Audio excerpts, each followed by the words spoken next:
analysis I would like to try separately and then handle this particular problem. Now, whether it is easy or not easy, it is better that we try once. Venkatraj was just telling that in the last few hours before going to the examination, as what one should do, we should not be panicking, and we should basically need to plan as what we are going to study at that point of time. So you were just emphasizing that we will definitely take up. So now let us just take up security valuation problem number 2. Vanessa, can you just read out? Yes, sir. XYZ company has current earnings of rupees 3 per share with 5 lakh shares outstanding. The company plans to issue 40,000 7% convertible preference shares of rupees 50 each at par. The preference shares are convertible into 2 shares for each preference share held. The equity share has a current market price of rupees 21 per share. What is preference shares conversion value? What is conversion premium in percentage? Assuming the total earnings remain the same, calculate the effect of the issue on the basic earning per share before conversion, after conversion. If profits after tax increases by rupees 1 million, what will be the basic EPS before conversion and on a fully diluted basis? Right. See, this is coming under chapter 3 or so in our institute study material.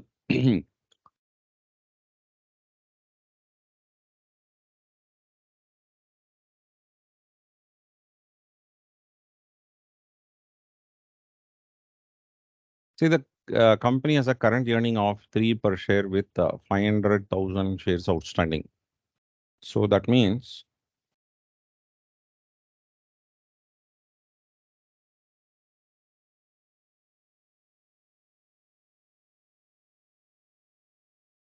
this is question number 2, RTP, November 23. SFM. So earnings as of now is going to be 3 into 500,000, which is going to be 1.5 million. 15 lakhs. This is the underlying that we are bringing out. The company is planning to issue 40,000 7% convertible preference shares of rupees 50 each at par. So that means convertible preference shares 40,000 into 50 is going to be 20 lakhs, 2 million. Say, always remember, whenever you read, whether you are putting it out for working notes immediately, it is always better that you make notes so that you can connect all those items easily. The preference shares are convertible into 2 shares for each preference shares. See, that means conversion ratio 2 for 1. That is 80,000 equity shares are to be distributed. How come 40,000 convertible preference shares into 2 divided by 1 should give you 80,000? See, why we are preparing is that by the time when we were reading out the question, they've asked us about diluted earnings per share and all that. Then comes the equity share as a current market price of 21 per share. So current market price per share P naught is equal to rupees 21. So these are the basic data that we have gathered. And first question, what is the preference shares conversion value? So remember that we have discussed something about convertible bond. You call that as bond in one case. In another case, you call it as convertible preference shares. Both will have or will bear same characteristic feature.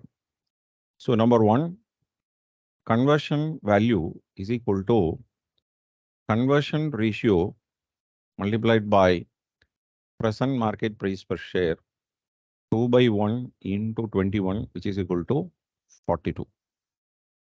42 rupees is the answer for this question. That's it. Next, what is the conversion premium in percentage? See, the convertible preference shares price is rupees 50. So our conversion value today it is 42. So if we buy 2 equity shares today, our payout is going to be this much. This is the payout by not subscribing to convertible preference shares. By directly purchasing equity shares today, we would have spent only 42. Whereas convertible preference shares against which we are paying 50 rupees. So therefore we are paying 8 rupees more. So which you call it out as premium. So we could have conveyed the answer as conversion premium as rupees 8. But the question did not ask in rupee, but in percentage terms. So therefore, we are expected to convey in percentage terms. So premium in percentage is equal to 8 divided by 42 into 100. Why 8? 8 is the premium. I have paid this much more. So therefore it is 8. So why it should be divided by 42? This is the worth. So I paid 8 rupees more. So I can't divide it by 50. I should only be dividing it by 42. So 8 divided by 42 in percentage that comes to 19.05 percentage. So read the question and answer only for the question. So do not overdo or do not expect the examiners to understand what you mean is the answer for the question. See, this is what in accounting I used to tell. When liabilities are to be discharged, we should only be telling that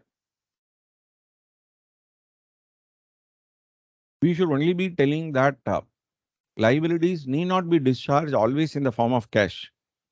Liabilities can also be discharged in the form of rendering services, and therefore Ind AS 37 might even tell that liability will be discharged by outflow of resources embodying economic benefits. See, the wording is like that. You can't be telling that outflow of cash. So I will render a service and that I will consider as resource. So that is the way we have got to tell. So what they ask, answer only to that.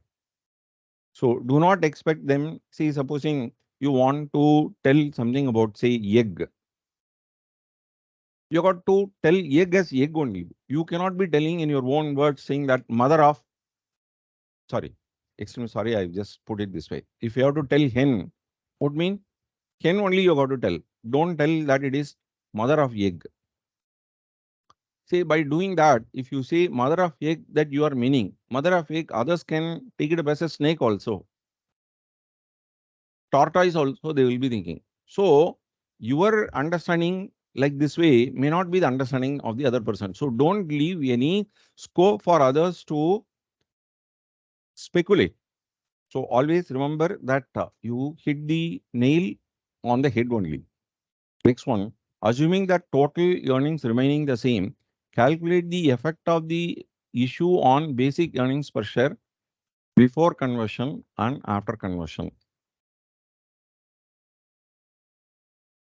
So before conversion,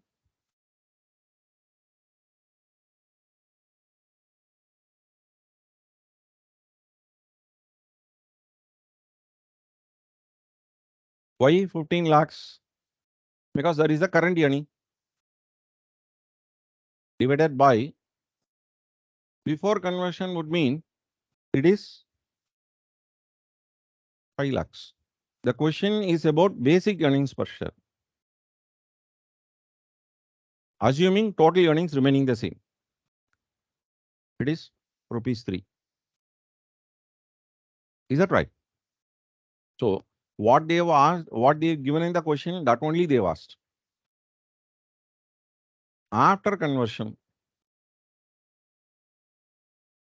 So,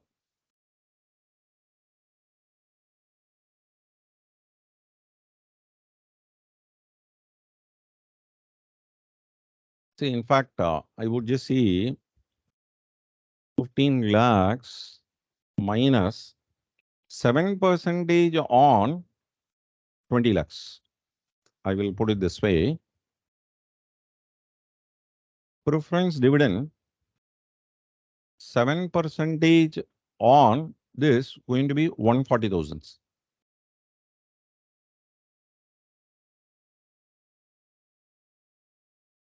140,000 divided by 5 lakhs. Are you clear? See, after the induction of convertible preference dividend, it is going to be 15 lakhs minus a lakh and 40,000 divided by 500,000. It comes to 2.72. See, after conversion, it is going to be 13 lakhs and 40,000. If I have converted, this 140,000, I would not be spending at all. So therefore, it is lakh and 40,000 I will add back. And it is going to be 500,000 plus 80,000 I got to take up. So I got to make the change both in the numerator as well as in the denominator because it is after conversion. So it is not about diluted earnings per share. We are talking about basic earnings per share.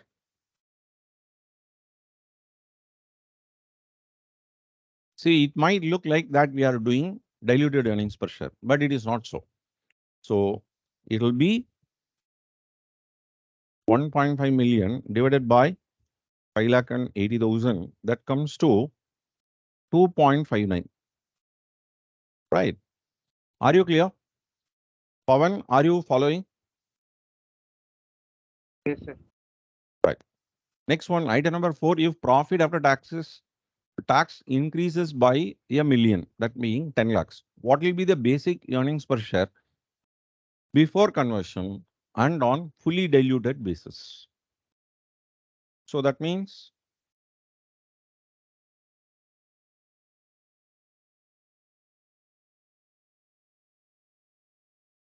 basic EPS. Once again, the question is about basic EPS.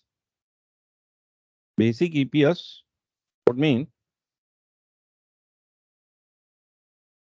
13 lakh and 60,000 plus a million, the whole divided by 500,000.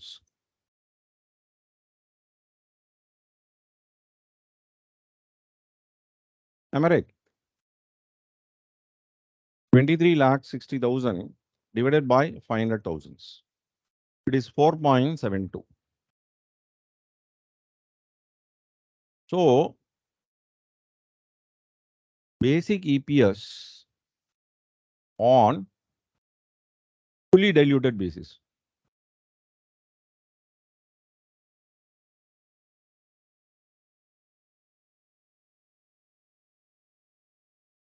Now it is going to be 13 lakh 60,000 plus 1 lakh 40,000 plus 10 lakhs, the whole divided by 5 lakhs plus 80,000. 13 lakh 60,000 plus lakh and 40,000 plus 10 lakhs, the whole divided by 5 lakh 80,000. 4.31 is the answer. Are you clear? Though it sounds easier only, but any time when we are taking up examination, there will always be some amount of anxiety, tension and all that. Let us just know about that. So 42, 19.05, 2.72 and 2.59. Correct? 4.72, 4.31. Are you clear? So let me tell you very long time back, even in my CA intermediate attempt also, I had the luck of getting few questions from RTP into the main question paper. I remember still share transfer audit was one big jackpot I had in my main examination. So therefore, religiously try this way. See, we do not know from where we get the luck. So if you are hearing and obeying what I'm just telling, for that obeying itself, God will give you the opportunity of getting the same question in the main examination. So I got it. See, I remember my employer was just telling about this RTP and I just started studying. And one share transfer audit, when I saw that, that was the first question I have attempted. There were 21 points. I remember all the 21 points I have just reproduced. I got some 55, 57, but never it came for any shortfall. It gave some surplus. So what I'm trying to say is that try all the problems, do by hand. So don't tick, don't make any mark. Do it. So in fact, when I was just opening this Windows journal, you would have seen another Windows journal which I have opened and worked. So that is the way you should not be just trying out by seeing or ticking or making any mark. So you should do it. Now, let us just take up question number 3. Are you clear? If you have any doubt in question number 2, please let me know. So within this 1 hour, we will not be in a position to solve all the questions in RTP. So we have few more weeks to go. So therefore, we will cover all that. But I want you people to do it. Please. Are you having any doubt in this? If yes, please let me know, or else we will proceed to question number 3. Come on. I will count 5. Within 5 times I call. If there is no doubt, I will take it up as that there is no doubt. 1, 2, 3, 4, 5. That means no doubt. Now you can proceed. Uh, Item number 3, question number 3. Yes, Pawan, can you read out? Yes, sir. A share of tension-free economy limited is currently quoted at a price-earnings ratio of 7.5 times. The expected retained earnings per share being 37.5% is rupees 3 per share. Compute the company's cost of equity if investors expect annual growth rate of 12%. B. If anticipated growth rate is 13% per annum, calculate the indicated market price with same cost of capital. C. If the company's cost of capital is 18% and anticipated growth rate is 15% per annum, calculate the market price per share, assuming other conditions remain the same. Right. See how one need to go through the data and correct oneself in their proper understanding. Now let me just read out. A share of tension-free economy limited is currently quoted at P naught at a price earning ratio of 7.5 times. So P naught they are referring about, and PE ratio they have given 7.5. The expected retained earnings per share being 37.5 percentage is 3 per share. So please understand that it is not current earnings, it is expected earning. That is going to be E1 or expected retained earnings, which is 37.5 percentage. That means so retention ratio is 37.5. Therefore, payout ratio is 62.5. That is what you got to understand. So this is not actually likely to happen. So therefore, the data what you are going to collect as retained earnings is not the present one. That is going to be the future. 1 year later, it is going to happen like that. That is what you got to understand. So the term expected retained earnings will indicate that it is not the present E1. That is going to be E1. It is not E0, it is E1. And 37.5 percentage is 3. So now let's start this work. Question number 3. Number 1, retained earnings if it were to be rupees 3. That is expected at Y1. So you say that it is a retention ratio. is 37.5%. That means earnings per share expected at Y1. How much is that? 3 divided by 37.5%. Very strange and sometimes very cramped expression is what you understand. It is 8. So that means dividend per share is going to be 5. Expected at Y1, or you can call this as D1. D1 is equal to 5. People might always ask the question whether it is D0 or D1. When clarity is not there, you try one alternative, assuming that as D1. Another set, you assume it as D0. One you consider as D1, another one you consider as D0, and make those adjustments. You present two different alternatives. Give the choice to the institute to do that. Don't gamble. Don't say, I have assumed something and all that. Say, when you have a doubt. In this case, there is no doubt. Why you say that there is no doubt? Because they have said that it is expected retained earnings. Are you understanding? So, when you read the problem, carefully read. Carefully read. I am undergoing one particular exercise where every day I am just looking into at least some 25-30 MCQs. On a known area, I am just getting beating. So that beating and all that, I feel really happy. Okay, I got to be more alert, more alert, more alert. So please be careful. This is D1. See, why I am spending this much of time is that these are the areas where students go wrong. They just don't read the problem with an anxiety. They just jump. Compute the cost of equity if investors' annual growth rate is 12. They are asking what is cost of equity. So first part of the question. KE is equal to D1 divided by P naught plus G. D1 is 5. P naught is not known. Growth rate is given in the problem as 12%, 0.12. Say 12%, don't write 12. You write it out as always in a decimal. So where is that P naught we can arrive at? Yes, we can arrive at. So how do we arrive at? Market price per share is equal to earnings per share into PE ratio. Earnings per share, we have got it at as 8 and price earning ratio is 7.5 and 8 into 7.5, 15 into 4, 60. 60. Now take it up, 5 divided by 60, 0.0833 plus 0.12.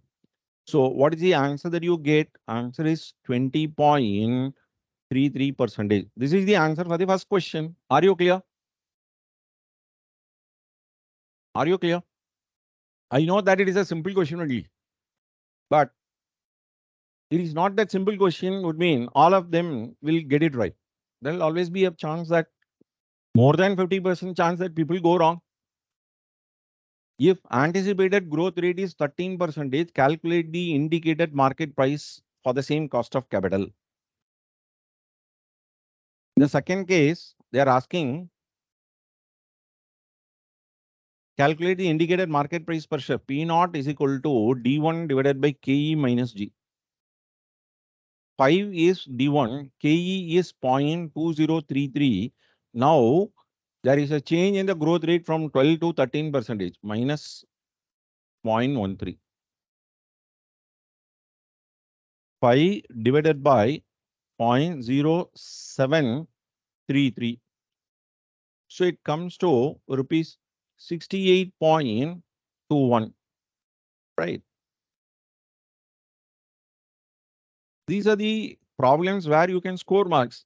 So even here, when a person is just going wrong, then the chances are very, very dim. Next question. If the company's cost of capital is 18% and anticipated growth rate is 15%, calculate the market price per share, assuming other conditions remain the same. So they are asking once again P naught. P naught is equal to D1 divided by KE minus G. Here they have changed the data. 5 divided by KE 18% and growth rate is 15%. 0.18 minus 0.15. So it is 5 divided by 0.03, which is going to be 166.67. So this is what you have. So the extra time that we have spent in question number 2 is compensated by getting it faster, this one. 20.33, 68.21, 166.66. Matter over. Do you have any doubt? Please let me know.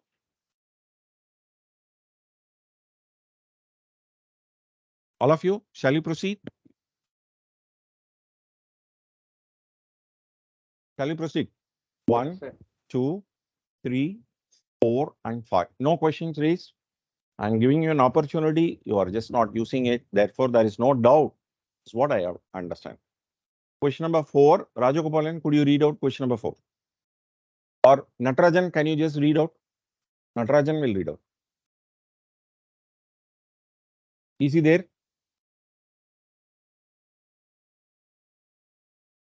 John inherited the following securities on his uncle's death. Type of security, numbers, annual coupon, maturity years, yield. Bond A, 1000 rupees, 10 numbers, 9% coupon, 3 years maturity, 12% yield. Bond B, 1000 and 10 numbers, coupon 10 percentage, maturity years 5 years, yield 12%. Preference shares C, 100 rupees per share, number of shares 100, coupon rate 11, 13% yield.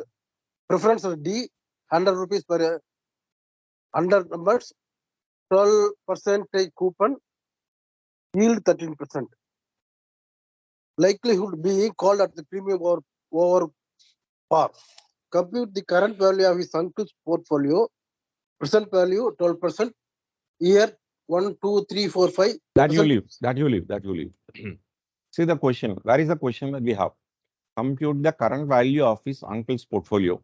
An uncle of Mr. John is having 4 different assets: bond A, bond B, preference shares of preference shares C, and preference shares D. Right. So first 2 where you have a term, last 2 you don't have a term. So here they have mentioned yield likelihood of being called at a premium over par. So that is not a matter at all. See, when they have not given you the term, we should understand that they are all irredeemable. For irredeemable, how to value the security is what we need to know. Now let us just take up in each case as how the value can be ascertained. So it is question number 4. So now let us just take up in this fashion for bond A. For bond A, the total time is 3 years, 9% coupon and 1000. And let us calculate for one bond and multiply it by 10. No big deal. So now how do we take it up?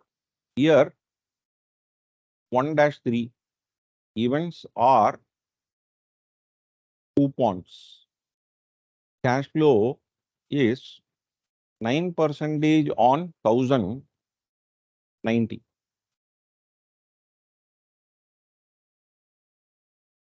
So we know the annuity factor. Annuity factor where yield is 12%. Annuity factor or PV factor as the case may be at the rate of 12%, and we will arrive at the value, discounted value. Then third year, you have redemption. Cash flow will be 1000. The PV factor for third year is 0.712. How do we arrive at this annuity factor? Any idea about how to arrive at without using that GT total? How do we arrive at?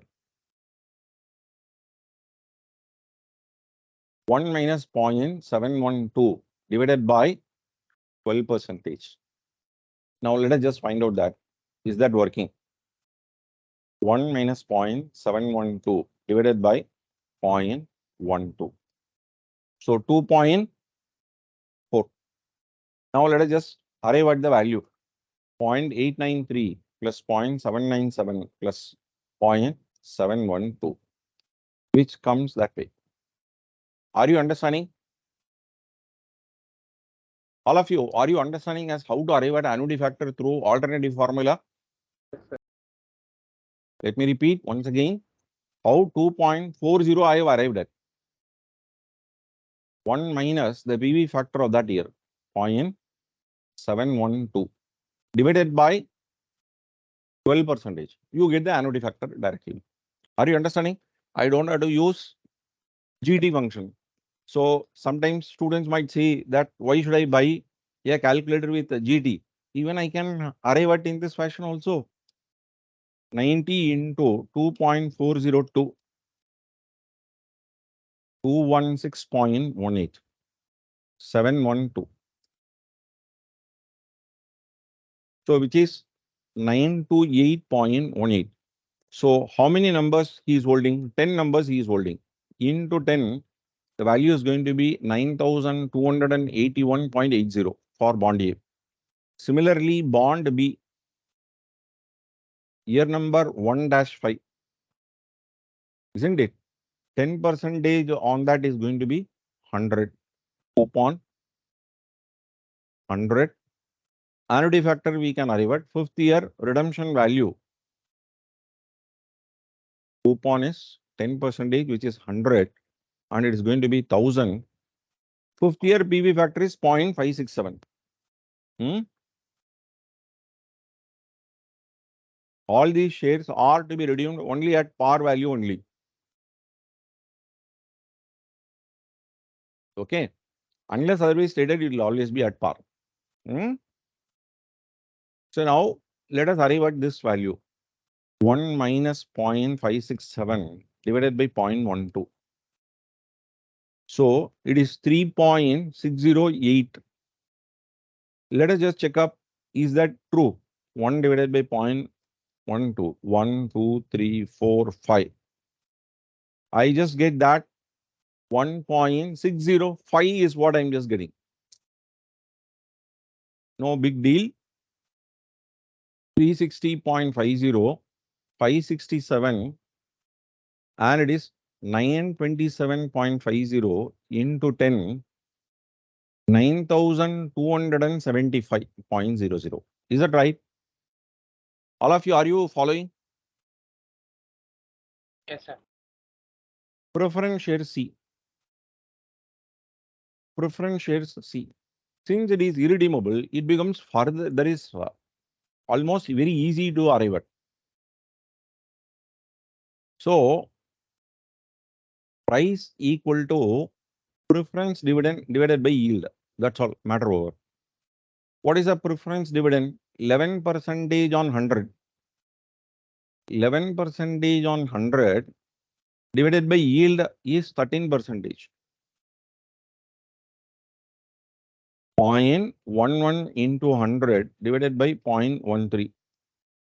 So this being 84.62 into how many numbers they are having? 100 numbers they are having into 100. So it is 8462.00. Am I right?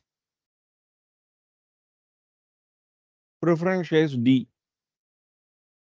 Preference dividend 12%. 12% into 100 divided by 13%. 100 divided by 13%, which comes to 92.31 into 100, 9231.00. Now we have got to add all this. 9281.80 plus 9275 plus 8462 plus 9231. All that put together, that comes to 36,249.80. This is the answer. So people might ask this question, will this be the main examination question? Yes. Examination question paper is a mix of easy and tough questions. Say now 9 to 8 to first one. 9 to 8 to we have just gone to accurate valuation. Next one 9 to 75. 9 to 75. 8462 9231. So all that comes to approximate value 36,250. Correct? We just got it. Is that okay? Are you clear? Yes, sir. Yes, Venkatraj has got some value, some doubt.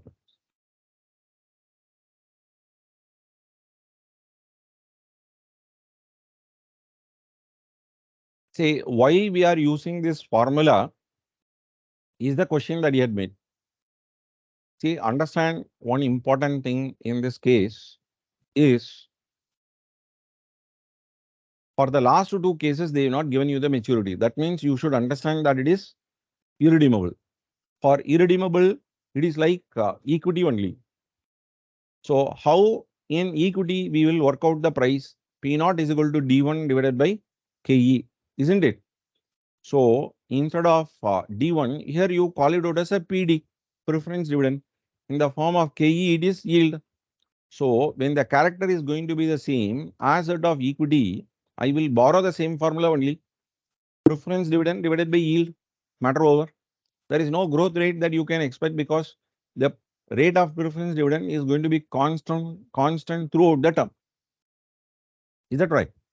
So therefore, there is no term and therefore you got to work out like this. Venkatraj, are you clear? Right. Now, we have before us 20 minutes. So maybe this could be the last question or maybe one more question is a possibility. Yes. Let me just find out. Sivagama Sundari, can you just read out? It is question number 5 that you find on the screen. If possible, you can read, otherwise I will ask, others can try.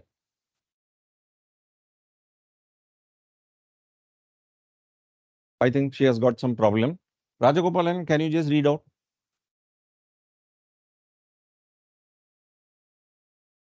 I think he has gone for having some snacks. So, Vanessa, you please read. Ankit has a fund of rupees 10 lakhs which he wants to invest in share market with rebalancing target after every 15 days to start with for a period of 1 month from now. The present Nifty is 19,679. The minimum Nifty within a month can at most be 18,104.68. He wants to know as to how he should rebalance his portfolio under the following situations. According to the theory of constant proportion portfolio insurance policy using 2 as the multiplier, immediately to start with, 15 days later being the first day of rebalancing if Nifty falls to 19,088.63, 15 days further from the above date if the Nifty touches 20,997.493. Note, assume that the value of his equity component will change in tandem with that of the Nifty. Right.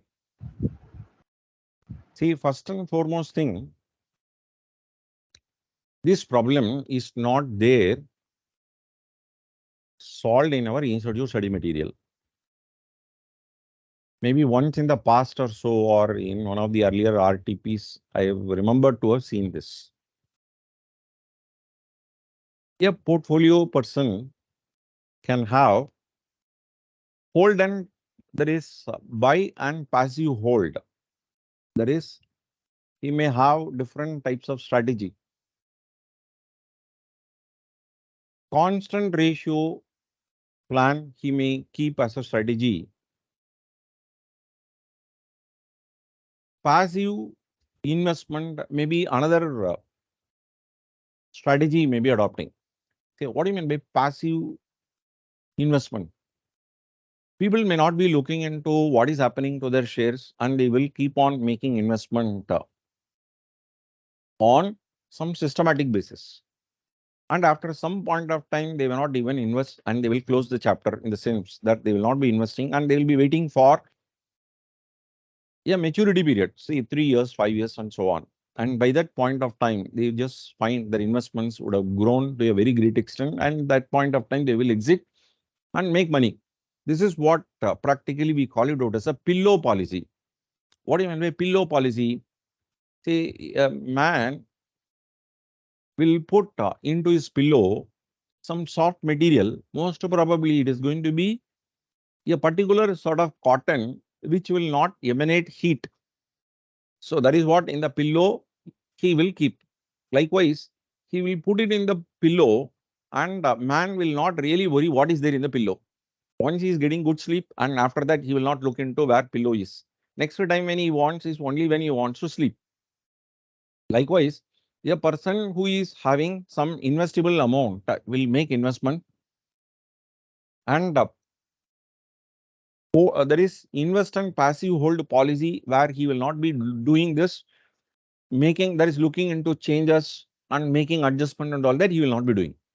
Another type of person is that he will always be constantly watching and he may be ending up with BP, sugar, and constant tension.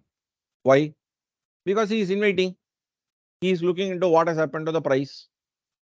It is all something like in the school times when the teacher would have taught that you put the seed and it will grow, germinate, and you will have a sapling and plant and a fruit and all that. The child will immediately be thinking that it is going to grow overnight and we will dig and find out as whether the seed had just grown. So that much of anxiety what a child would have, a grown up will also be having. Every day he will be looking into the changes and he will invite all sorts of health problems and get into troubles. So instead of telling that they are into trouble, they have put one name for that. What is that name? They are just calling it a rebalancing or constant proportion insurance policy is what they just put as a title. Now let us just know about as how to start this particular scenario.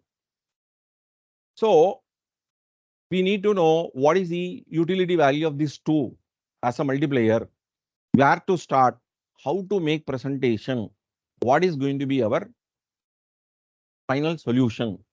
See, all that would be requiring some amount of time. So there is always a chance that if I do two-thirds of the solution, the remaining one-third you feel like that you want to do of your own. Now let me just start. Question number 5.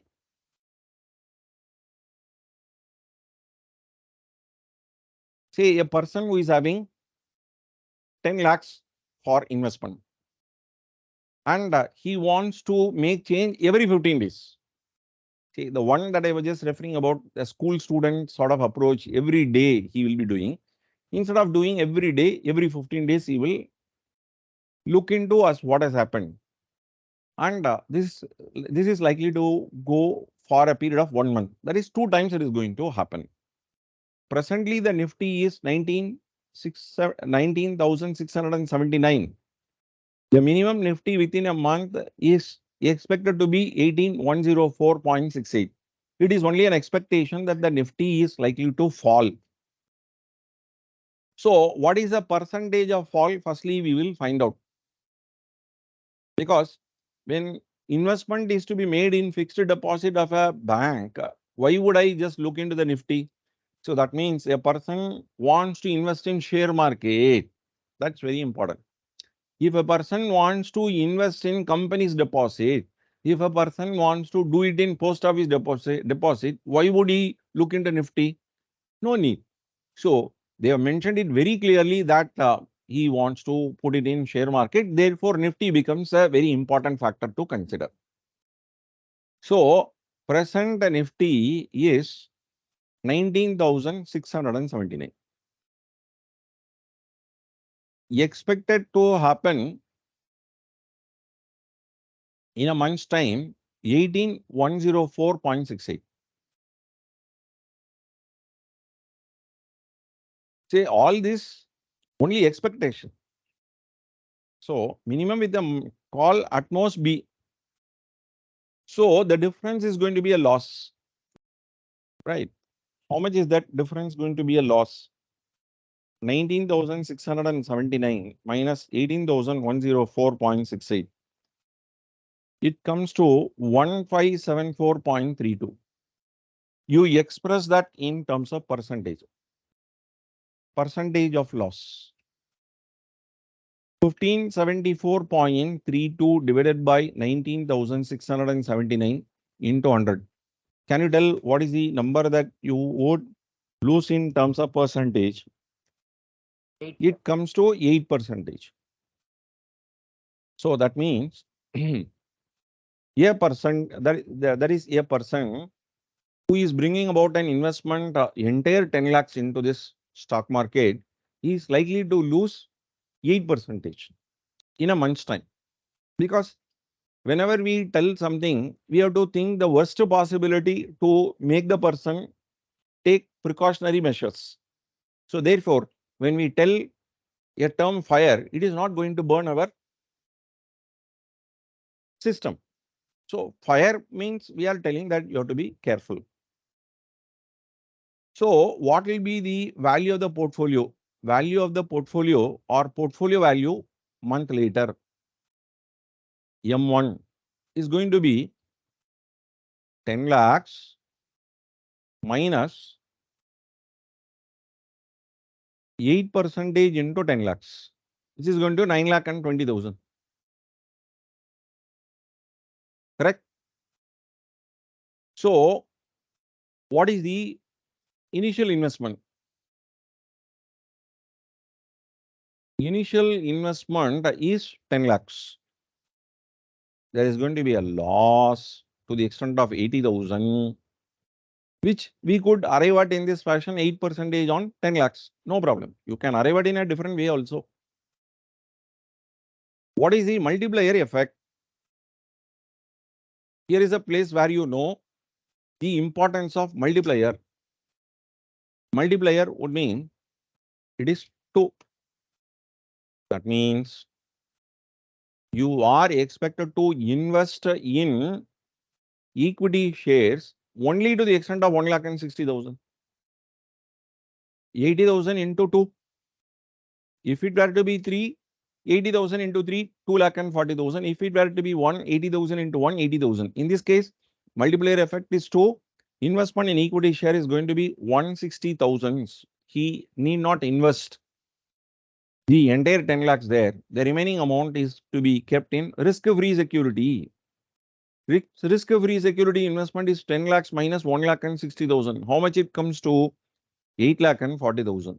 So at this moment, he is expected to invest in equity shares only to the extent of 1,60,000 with 8,40,000 in risk-free security where there is no risk associated with that.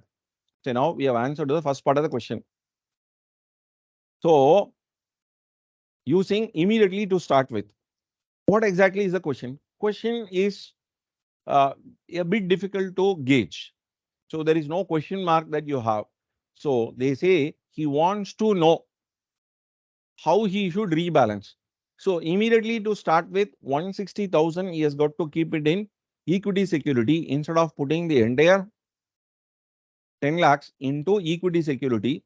So because he wants to invest in share market. Now you tell 1,60,000 he has got to do twice that of the loss that you can expect there, you can keep it. Are you clear? Shall we proceed?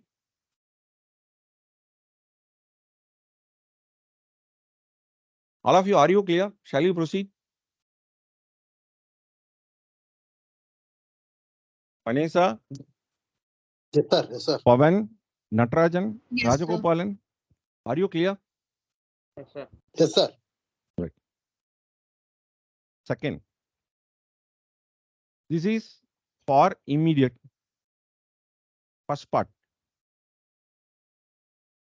Immediately, this portfolio is likely to be this.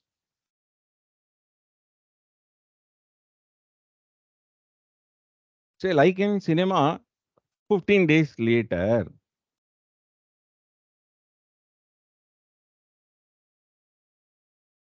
"15 days later,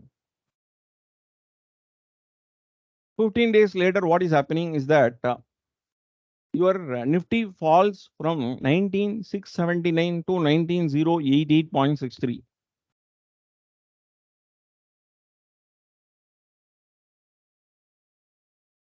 Nifty at D naught 19,690. Sorry, 679. Nifty D15 19,088.63.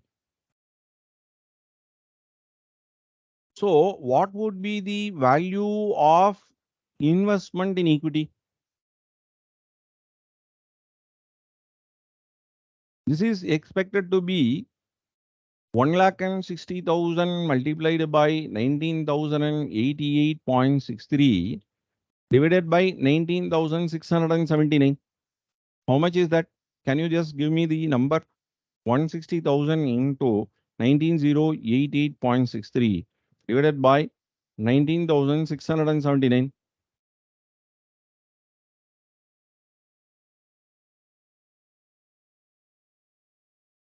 Their value of equity would have come down to 155, 200. Your risk-free security is going to be how much? The same 8,40,000. Your total investment value will be 9,95,200. Correct? This is the investable amount. Investable fund would be 9,95,200. Are you clear? Yes or no? So here that 9,20,000 is what the lowest price war you can call this is the floor price. The maximum amount of loss that you can be expecting could be 9,20,000. So your floor price, I mean, it will not fall below that 9,20,000. So 75,200 is going to be the loss. How we did this 80,000 loss at the very initial stage. Now, similarly, 75,200 is a loss. Multiplier is 2. What is the investment in equity? Investment in equity is going to be how much? 150, 400 it should be.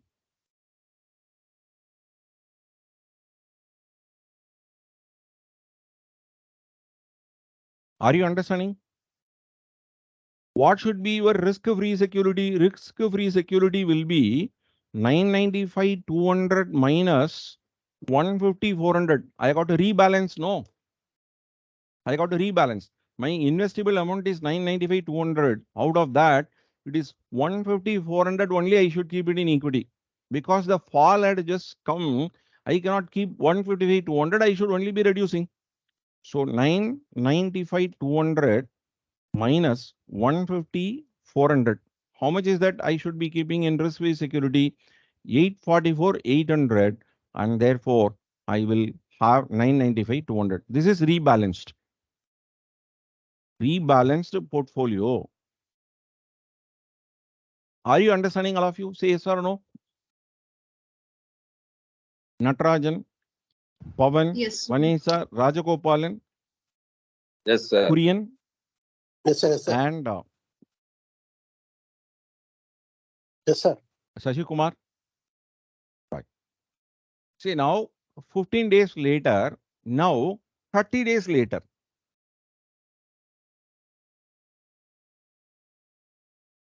30 days later. Further from the above date. So from the start, 30 days later. So this is the point of time as how we have worked. That is the way we will take up now. So the latest Nifty was 19,088.63. 88.63. Day 15, Nifty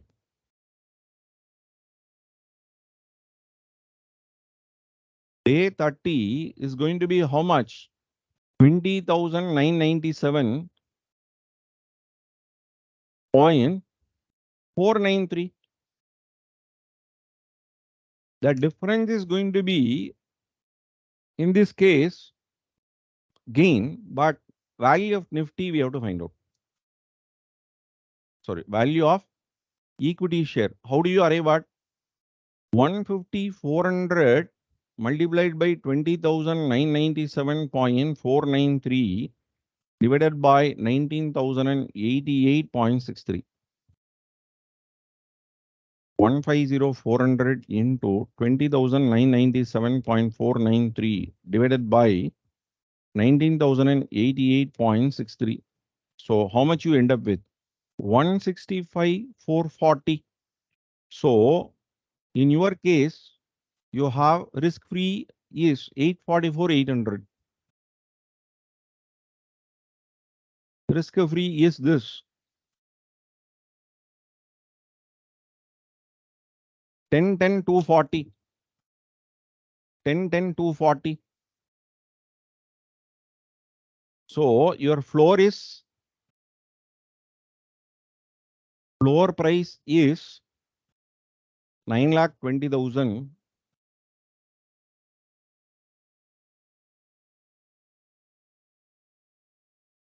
10,10,240 minus 9,20,000.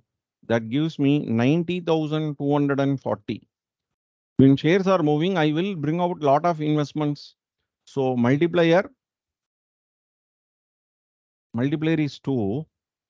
Investment in equity shares will be 180, 480. 180,480. So risk free. So in this figure is going to be 10,10,240. 10,10,240 minus 180,480. So this becomes 829,760.